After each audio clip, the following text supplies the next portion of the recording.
All right, this is problem number 12, and I actually have this one set up on the graph over there.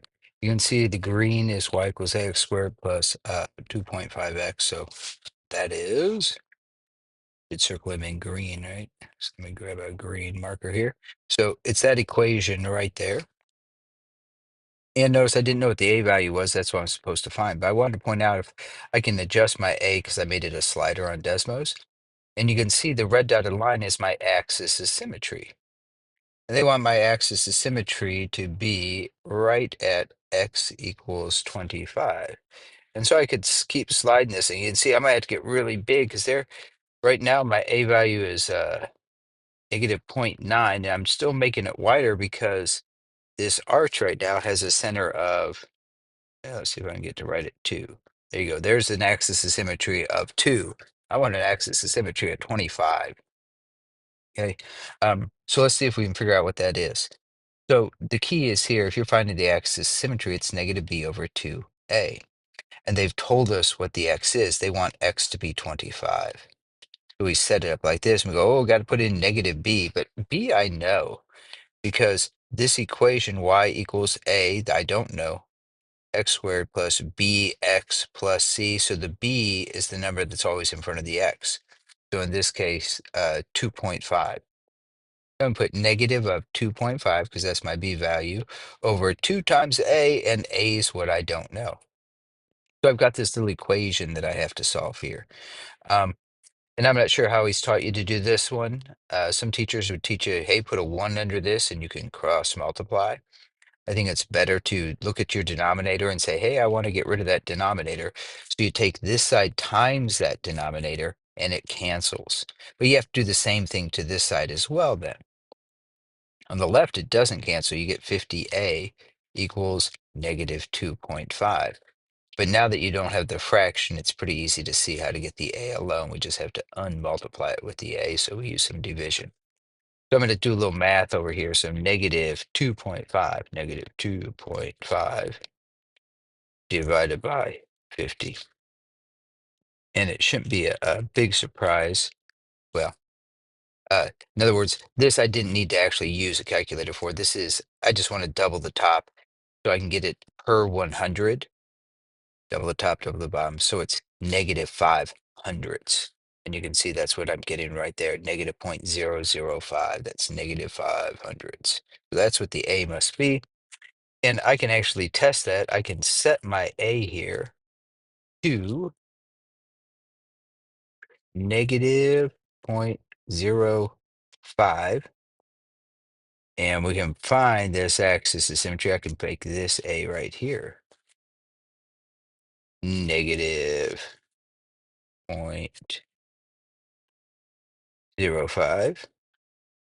And so it's going right through that axis of symmetry, and you can see that, yep, x is 25 at that point. We got our answer for that one. Got to erase a little work here so I can see. The parabola x minus 5 quantity squared plus 3 has a turning point at, right, so I'm going to put that writing back because there wasn't really anything covered up. So this one's not too bad at all. So this is what we call in vertex form. Vertex form is y equals a times x minus h quantity squared plus k, and your vertex is just at h and k. And so you have to be a little careful here to match up parts. So you go, okay, x matches with x, the minus with the minus, so the h is a positive 5. Very good. It looks like you got the exact answer. Ooh. You don't have to change the sign on the k value. K is just h plus k here. K is whatever that is, so it's a positive 3 in that case. You always do, as a general rule here, I can tell you're a little confused by it. The general rule is on the inside of the squared function, it's opposite side. So if you see a negative, you use a positive. And on the outside here, just keep the sign. So that's a plus 3. So we want to choose what, 5, 3 here.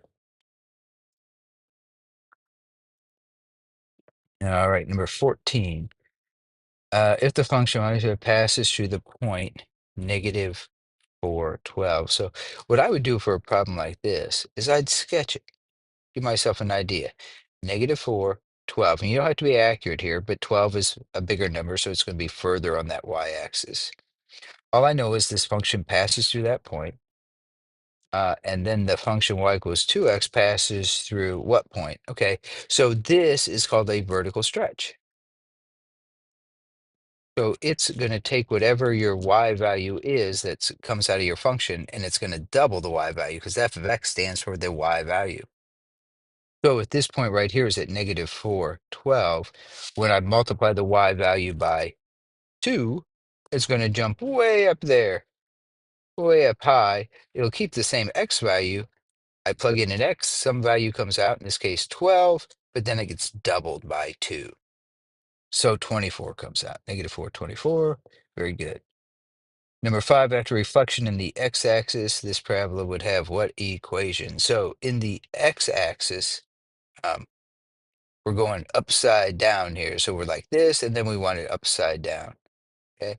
To do this, you have to just take your function, whatever it is. In this case, it is x squared minus 10. And you've got to take the whole thing times a negative 1 out in front of it. So I'm going to take negative 1 times this whole function here, which will give me a negative x squared and a positive 10.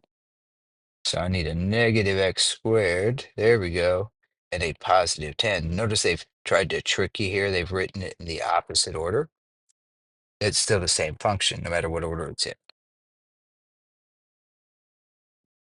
The function f of x has the y-intercept c of 7, rather. I said c. That's because if you're dealing with a quadratic, I don't know if this is quadratic. I haven't read the whole problem yet, but the c is your y-intercept always.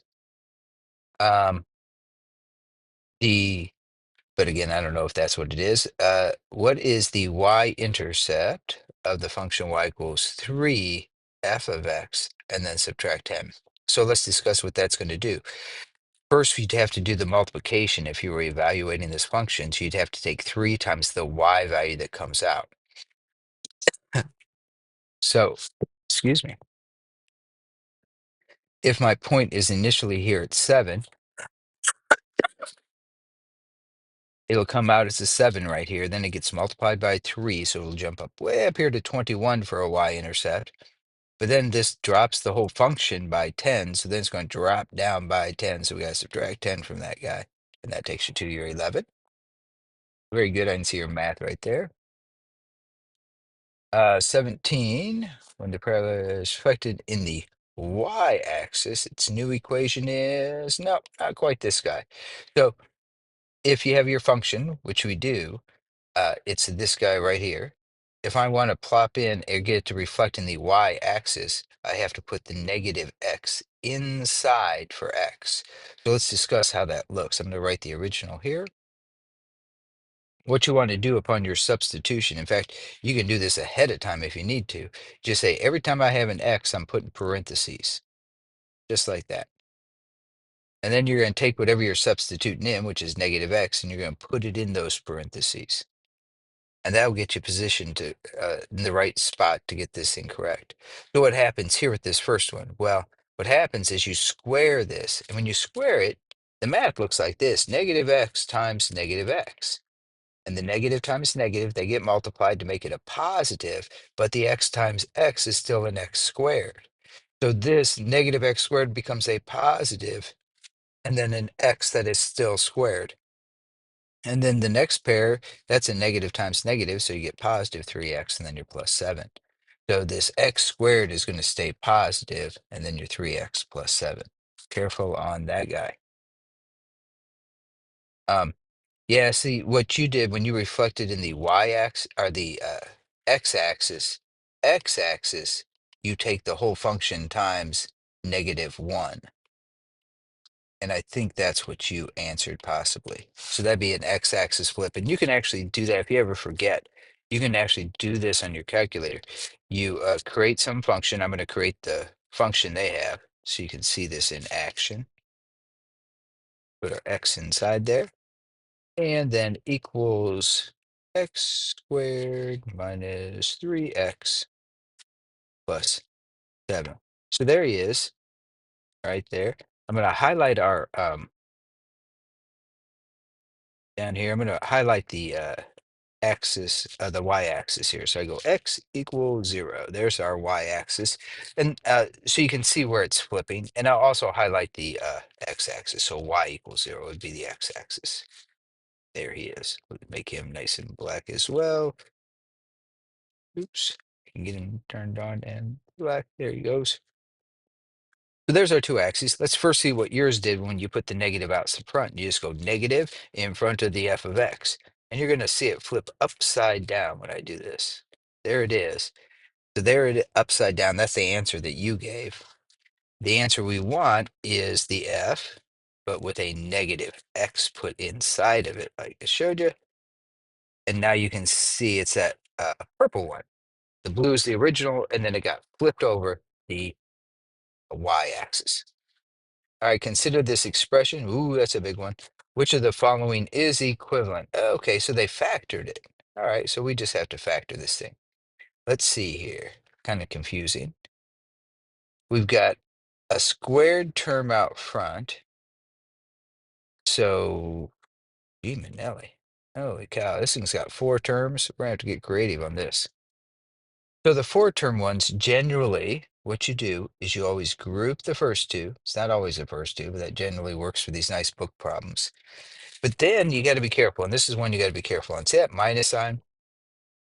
You got to group the second two, but if there's a minus sign, it's got to be captured in that group. And so if the students, lots of times they like shortcuts on how to notate stuff. The way you notate this is you say, hey, that's a plus, but I've got to capture that minus sign inside there with the 6. Now, technically, what you should do is rewrite this, right? So you can see everything nice and clear. It becomes plus. That minus sign has to go with its term. All right. So that's your first step in general. If this were a plus sign right here, then you don't even have to do anything. You just leave it the plus sign. Sorry here, want to highlight. Leave it the plus sign, and then you'd capture this just not be here, right? Because it's just be a +6 if that thing was plus to begin with.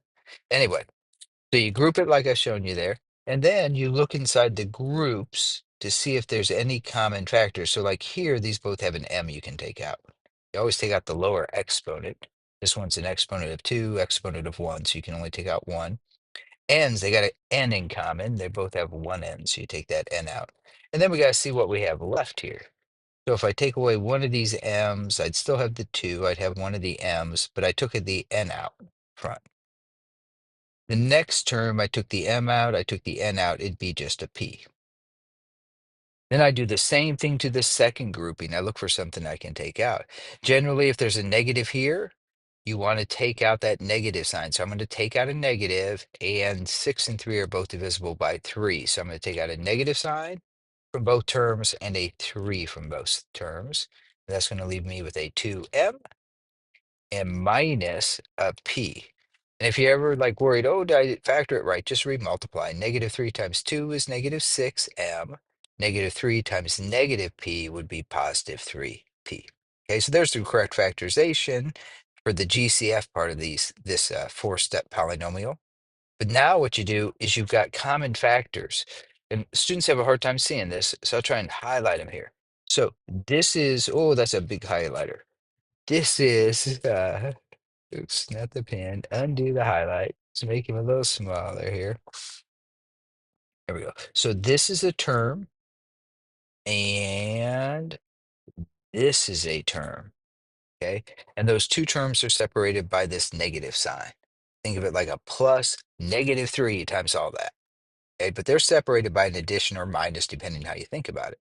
But in this term and this term, each one of those has a common factor. It says 2m minus p. Okay. Students have a hard time seeing this, but you take the 2 minus p and you pull it away from both of them. When you take it out of the first term, you're left with mn. When you take it out of the second term, you're left with this -3. That little thing right there. And there's the factorization. A 2m minus p looks like him, and an mn minus 3 looks like number 2 here. Okay. Real quick, if you want to see this one more time so you can kind of get it down in your head. So it's mn times 2m minus p minus 3 times 2m minus p. And this sometimes helps students. this common factor. I'm going to give it some other name. I'm going to call it A. And then this expression looks like this. Mn times A minus 3 times A. And all I'm doing when I take that 2m minus p out is I'm really just like taking this A out of both of them. I get A times the purple m n minus 3. But A is really this 2m minus p, so I just go, hey, you're really 2m minus p times m n minus 3. So I get to that same answer I just got just by making that dummy variable A to help me see the factorization. 19 A minus equals, looks like we just have to simplify this expression here. Boy, that looks tough to do, but let's go ahead and hack at it. We got an answer here. Let's see if it's right. Okay, so the first thing I gotta do is square this. So to square it, it looks like this. I gotta take A plus B over 2 times A plus B over 2. That's what it means to square something, take it times itself. Now, up here, I've got to do binomial distribution. So I got to go A times A times B. And then I got to go B times A and B times B. Okay, so I'm going to do the red ones first. A times A times B. And I'll do the next pair, I'll do the purple ones. B times A, which is AB also. B times A times B, same thing. And B times B, B squared, all over 2 times 2, 4. So there's what my first one comes out to be. And it can be cleaned up a little bit. A squared, it's 2ABs then, plus B squared over 4. That's just the first fraction. Now I got to do the second one up here. I'll do the second one in green, okay? And it's going to be very similar, right? It's going to be A minus B times A minus B that I have to do on top over 2 times 2 on the bottom, okay? And I'm going to get something very, very similar to this result. I'm going to kind of jump ahead here a little bit. This would be a minus sign because it says subtract these two. And when I multiply those two together, I get A squared. I get minus 2AB, and I'll get plus B squared. And again, 2 times 2 over 4. So now I'm ready to subtract these two big fractions I just found. Okay. Now I have to be careful. It says subtract this entire fraction. So this negative, if I'm going to do this correctly, I would have to distribute that negative sign to each one of these because I want to subtract that whole fraction there. Okay. So here it is now. A squared plus 2AB. That's my blue one. Here comes distributing this negative sign. So it's going to become minus A squared plus 2AB minus B squared, all over the common denominator of 4. Ooh, let's look through this numerator and see who disappears. So there's an A squared, there's a subtracting A squared. Those two cancel each other out. All right, let's look for something else. 2ABs, 2ABs. Oh, that doesn't cancel. Those add together. That's 4ABs. Next comes a B squared minus a B squared. So those two knock each other out. All over 4, I get a positive AB. According to my math, looks like you got a negative AB. I'm voting for positive AB. I've completely made a mess of your paper. In the XY plane, if the parabola with the equation y equals, sorry if the sound is weird, I'm sitting in a car outside the uh, trees on the T's or something. Waiting for my wife to finish singing. So here we go. Y equals A, ooh, don't know A. X plus 2 squared minus 15. It passes through the point 1, 3. That's like giving it away to us. Because if they tell you it goes through that point, that means when X is a 1, so I'm going to make X a 1 here, the answer, the Y value that comes out is a 3. So that's an equation, and it only has one variable in it, A, so I can solve this to figure out what that A is. So let's solve this thing. We just go 3 equals A, ooh, 1 plus 2. That's not hard. Ooh, I've got a square before I multiply, so that's a 9 now. So to make this look a little more normal for you, A times 9 would be 9A minus 15, and now it's a two-step solve. All right, add the 15. 18 equals 9a, so divide by 9. Here we go. Uh, what is the value? I'm sorry, I'm reading this thing as I there. So we got y equals a times x minus 1 times x plus 5. Parabola with vertex at hk. The minimum value is -12. So first of all, if it has a minimum value, that means the parabola opens up, okay? Because then it has a lowest point, minimum. So that's the first thing. I know this parabola opens up. Second thing is, I know, erase what I just erased there by accident. I know uh, that these things are what are called the zero, or the factors that give you the zeros. These are telling you zeros of this function. What are zeros? This is where it crosses the x-axis, where the y value comes out to 0. So basically, it's in factored form. You know, it's a times x minus 1. If I say, hey, when do you equal 0? I could take this factor and say, hey, when does this factor equal 0? Because then the whole multiplication would be 0. So it crosses the x-axis at 1. It also, this one tells me, hey, what makes that one 0? Hey, -5. So it crosses over here at -5 as well. So this parabola, I know a boatload about. It looks like that, and I know where it crosses that x-axis. And furthermore, I know right smack dab in the middle of it is the axis of symmetry. Okay, so I know this happens right here at -12, not the x value, but that's the y value. It said that's the minimum value it goes to, -12. Um, so, uh, gosh, I think I made this thing way too complicated. No, that looks good. The y value is -12. So the question is, I guess, what's the x value that gives you that y value? And that's what we're trying to solve. So here's my equation right here. I know the y value is -12. Um, I don't know the X value, but oh, good Lord, it's gonna make you do that too? No wonder yeah, crazy. Well, I can't think of a different way to do it than the way I'm about to show you here. But the problem I'm running into is because your A is a variable as well, so it's not quite as easy. Um, oh yeah, it is. Yeah, it is. So I lost my train of thought. This 12 has to happen to occur right in between these two. All I got to do is find out what's the middle X value here. So from -5 to 1, that's a difference of 6. So the middle of those two. Right? Um, and there's a couple ways you can do it. You can do it like I just did and said, hey, these two are 6 apart. So 3 away from 1 would tell me where the middle is at -2. Okay? Or 3 away from the -5, count 3 to the right, you'd be at -2. Um, then they want us to find the value of A. All right. X equals -b over 2a. X we now know is -2. -b, so let's find our b value. I don't know the b value. Good Lord, I might have to calculate that too. I might have to rewind this and erase all this. Let's start this guy over. I got my wife texting me. All right.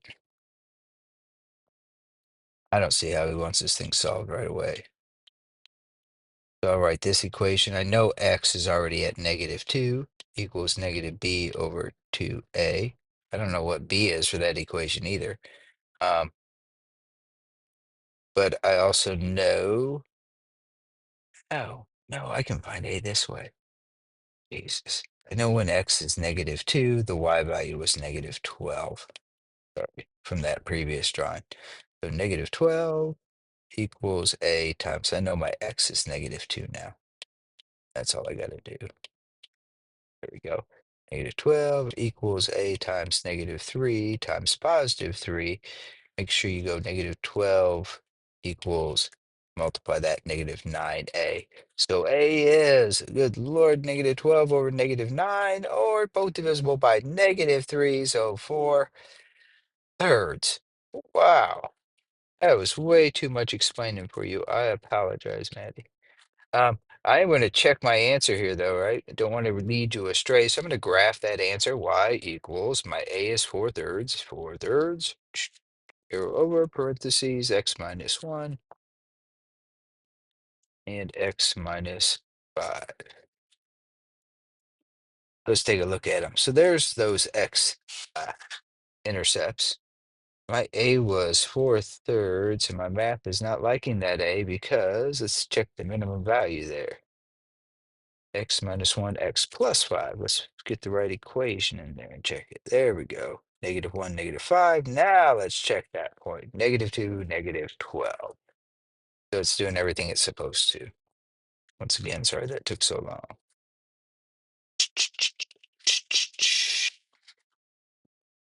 And then finally complete. Yeah, not finally, one more page. That, let's see where we're at here. Uh, Number 25, completely factor the trinomial. Looks like you took out your GCF there. That's good. Let's check here. That's still 6x. Checking your math, 20x squared. Yep. And -16. All right, so there's that one I showed you earlier. So this 2x, just keep track of him. Like write him over there and say, I'm going to figure out now how the rest of this factors that guy. So I'll run you through those steps again.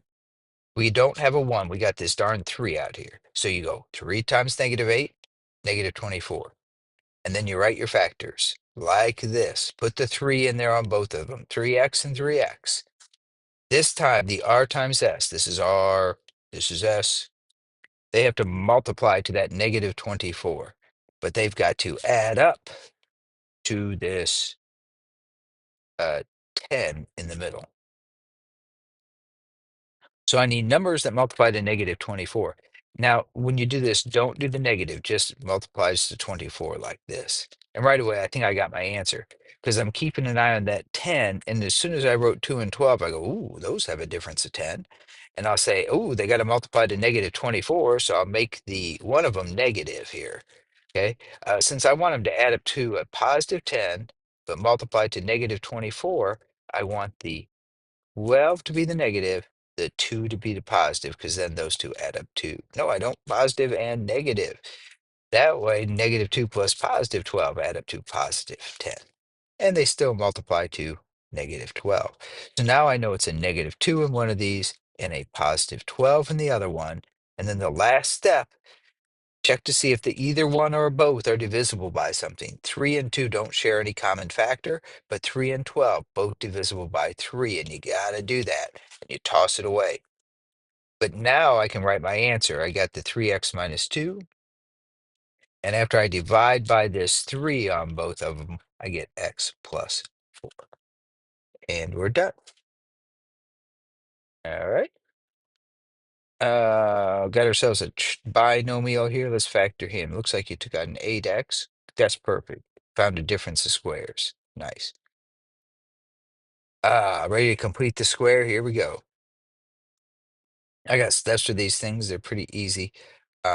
Looks like he doesn't have a right-hand side to this thing, which is fine. We can kind of float this problem in the middle. So step number 1, group the first two terms.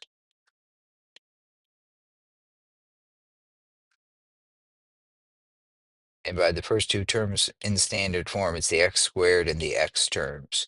So I'm going to group these two together. And I'm going to put parentheses. And watch how I put my parentheses. I go plus blank in parentheses plus 10 plus blank. Okay. And all I'm doing is grouping the grouping the first two, leaving this little blank in there. This is where I'm going to add something on to make this a perfect square. I think that's what he wanted here. Double check the question here. Rewrite the quadratics below using the method. Okay, I assume this is what he wants. Okay. So after I do that, I do have to check here. I got to make sure the lead coefficient inside here is just a 1. If this is not a 1, at this point you could take it right out of these two. Like if you had a 2 there, you'd pull a 2 out and you'd have x squared minus 6x plus blank. Hopefully that makes sense. All right, after I've checked to make sure that lead coefficient is a 1, that's what I was mentioning right there, just need a 1 right there. Then you're ready to find what we call your magic number. And the magic number is a piece of cake. All it is take your B value, divide it by 2, square it. Okay, so our B here is a negative 12. And the sign doesn't really matter here because you're going to square it anyway. So if it's a negative B value, it gets squared to a positive. So my B is going to be a 12 or a negative 12 divided by 2, and then I got to square it. So that's negative 6. I got to square it. That's 36. And that's what I put inside there. But because I've just added 36 to this equation, I have to come out here and compensate. And now I've added how much to my equation? 0. But I have now changed the way it looks. This guy right now here, because I added the magic number, will be the perfect square. X and X. To get a 36, it's got to be a 6 times 6, and they're both negative, so they add up to negative 12. And this is why they call it completing the square. That is now a perfect square. Now out here, I still got some junk. 10 minus 36 is negative 26. But now my parabola is in vertex form. I can tell you, hey, the H value is the 6, opposite sign. The K value is keep the sign, negative 26. I know it's a vertex. I know the thing opens up. It's got an A value of just 1 sitting out here. Okay. So there's complete the square. That magic number, take the B value, divide it by 2, and square it. And that's what you add. All right, 30, the function y equals f of x shown below on the same axis sketch accurately the y equals half of f of x. We've got to shrink all our y values by a factor of a half. Be careful here. So this y value, this is like 1, 1. I'm just cutting this y value in half, so it's half of a 1. It's a half. Okay? That does the same thing over here, half of a 1. Now, you got to be careful here. Go straight down. Don't go left or right. Straight down. Okay, I've cut those y values in half. Now be careful here. This y value is 1, 2, 3, 4, negative 4. So when I cut him in half, he goes to negative 2. Same way with this one on this side. And each point I just cut in half because it says take the y value, cut it in half. See here, this y value is 1, 2, 3, 4, 5, 6, 7. Cut him in half, 3.5 or negative 3.5. Right there. Twin point right there. And this one all the way down here at negative 8 will get changed to negative 4. Cut in half, and we got, looks like one more we can do way up here. 1, 2, 3, 4, 5, 6, 7, 8. So 8 gets cut in half. It'll be right here at 4. And then symmetry tells us we got to have one there. So there's your new parabola, half as tall, but vertically shrunk. Oop, like that. Cut all your x or y values in half. All right, solve the system of equations below algebraically. Hey, this one's already solved for y. We're going to attack it with substitution. Right, we're just going to plug it in for y in the other equation. In this case, it's like setting your equations equal to each other, which is another way to think about it. Right, they both equal y, so they both equal each other. And it's quadratic, so let's solve this guy. Quadratics, you always get equal to 0. So I'm going to subtract the 12x and add the 2. And this left side is now 0. Just line it up like pieces on the other side. And we usually like the 0 on the other side. That's negative 9. That's 2x squared and minus 5. So negative 2x squared minus 9x minus 5 equals 0. I don't know what he lets you solve these with if you have to use the quadratic formula to solve it. Or if he always makes you factor it, or if he lets you use a calculator. I'm going to see if it factors first.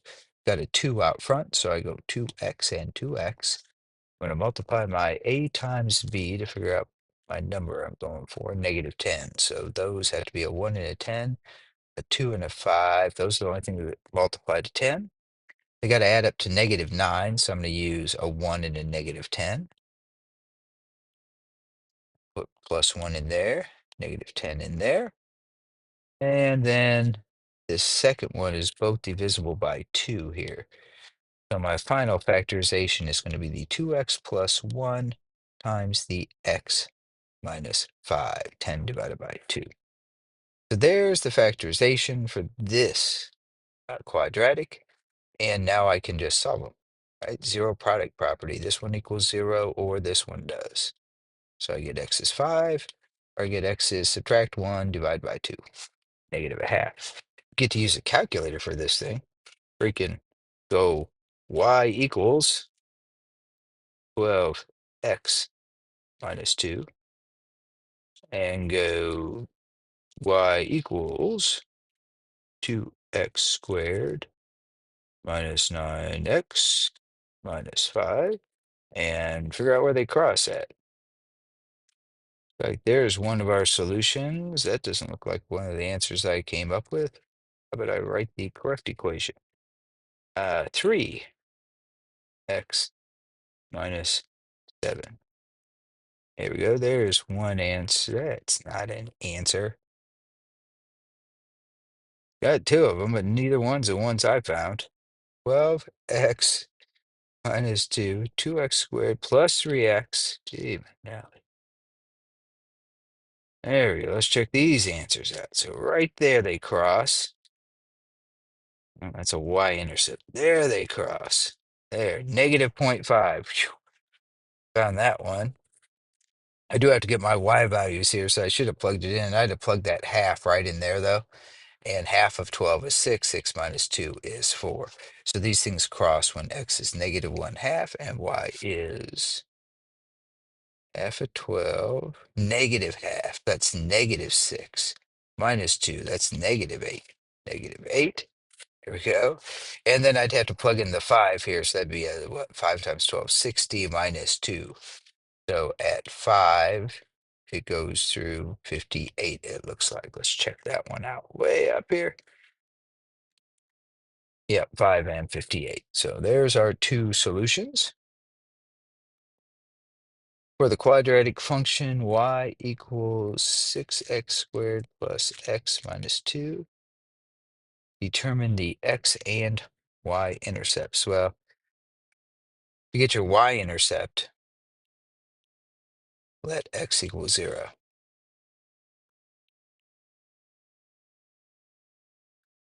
Hey, look at that, negative 2. There's your y-intercept. I don't know if they want it as an ordered pair, but it's 0, negative 2. And to get your x-intercepts, let the y equal 0. And I'm going to go ahead and start factoring this. Hopefully it factors 6x and 6x. 6 times 2 is 12. So it could be a 1 and a 12, or a 2 and a 6, or a 3 and a 4. I like 3 and 4 because they need a difference of 1. 4 is positive, 3 is negative, because those add up to 1 and still multiply to this negative 12. 6 times negative 2. So there's the correct factorization, almost. Both divisible by 2, and these are both divisible by 3. So the correct factorization, 2x minus 1, 3x plus 2. And remember, I'm trying to find out when that equals 0. So I solved this one. That gives me 1/2. Just add 1 to both sides and divide by 2. This one, I'll show you the work for. You subtract 2 and divide by 3. So you get negative 2/3 for your other answer. So this thing crosses the y-axis here, crosses the x-axis when x is 1/2 and y is negative 2/3. On the graph paper shown below, sketch the following system of inequalities, shade the solution set to the system, and label it S. State one point that lies in the solution set. Holy cow, y equals the square root of x squared minus 2x minus 5. Y is less than or equal to negative x squared plus 7. I wrote that in the other order. So I think I'm going to graph this one first. He's the easiest. Y-intercept is 7. 1, 2, 3, 4, 5, 6, 7. Right there. He opens upside down, and he looks like the parent. The parent is y equals x squared, but he's upside down. How's the parent go? Well, he's probably had you memorize, or you should be able to memorize. This guy is 0, 0, 1, 1, 2, 4. Just square the x values, and you get the y values. But when I'm trying to graph this function, I have to keep in mind this pattern and that it's upside down. So instead of counting from this vertex point and going, hey, it goes 1 and then 1, This one goes over 1 and down 1 because it's upside down. Okay, so here is this uh, parabola here.